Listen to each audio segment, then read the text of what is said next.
21 मई 1991 तमिलनाडु के श्रीपेरुम्बदूर में हजारों लोग उनको देखने और उनका भाषण सुनने आए थे। लेकिन ठीक रात 10:20 पर एक ऐसा ब्लास्ट हुआ जो पूरे देश को हिला दिया। ये ब्लास्ट इतना खतरनाक था कि इस ब्लास्ट में कुल 18 लोगों की मौत हुई थी, जिसमें हमारे राजीव गांधी भी शामिल थे। उसी रात हम अपने पूर्व प्रधानमंत्री राजीव गांधी को खो दिए। लेकिन सवाल ये उठता है कि ये ब्लास्ट करवाया किसने और क्यों। तो आइए जानते हैं राजीव गांधी के मर्डर केस की असली मिस्ट्री को।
राजीव गांधी का पहचान एक मॉडर्न नेता से होता है।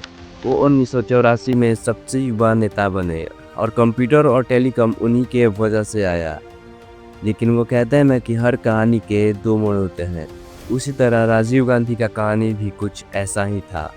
उनका लीडरशिप भी कंट्रोवर्सी से भरा था, लेकिन असली विवाद उनके फॉरेन पॉलिसी से शुरू हुआ। 1987 में उन्होंने एक फैसला लिया, इंडियन पीस कीपिंग फोर्स को श्रीलंका भेजना। मकसद था वहाँ के सिविल वॉर्स को रोकना। लेकिन प्रॉब्लम ये थी कि वहाँ की सबसे खतरनाक ग्रुप थी LTTE, liberation tigers of Tamil Ilam. LTTE एक मिलिटेंट संगठन था जो श्रीलंका में एक अलग स्टेट चाहता था। इंडियन आर्मी जब वहाँ पहुंची तो LTTE का डायरेक्ट सामना इंडियन आर्मी से हुआ, जिसमें LTTE के हजारों लोग मारे गए और वहीं से राजीव गांधी LTTE के सबसे बड़े दुश्मन बन गए। 21 मई 1991 तमिलनाडु के श्रीपेरुम्बदूर में राजीव गांधी अपना चुनाव प्रचार करने गए थे।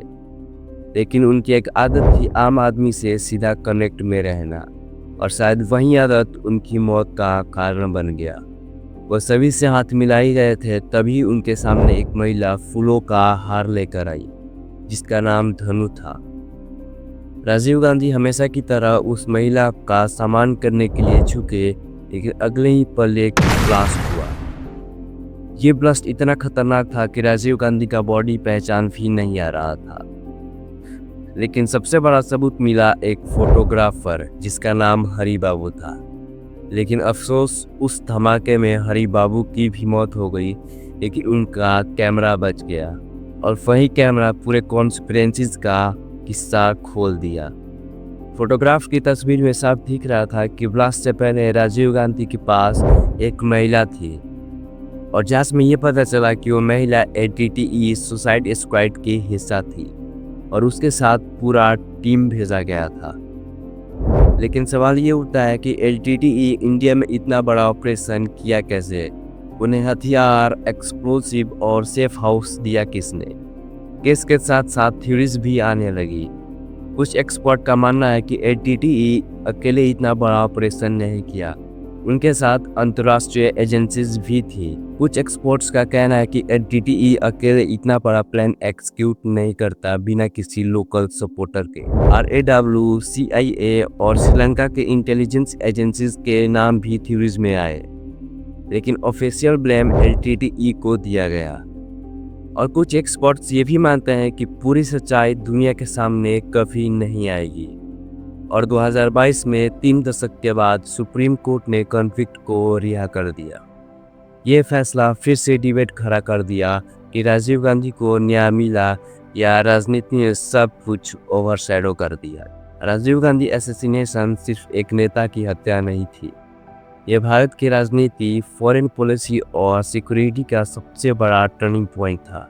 आज 30 साल से ज़्यादा हो चुके हैं, लेकिन सवाल ये उठता है कि क्या यह हादसा एलटीटीई का बदला था या इसके पीछे कुछ बहुत बड़ी कॉन्सिक्वेंसी थी जिसे अब तक छुपाया गया। एक बात तो साफ है, ये ब्लास्ट सिर्फ एक हत्या नहीं था, ये एक ऐसा हादसा था जो पूरे देश के इतिहास को बदल दिया।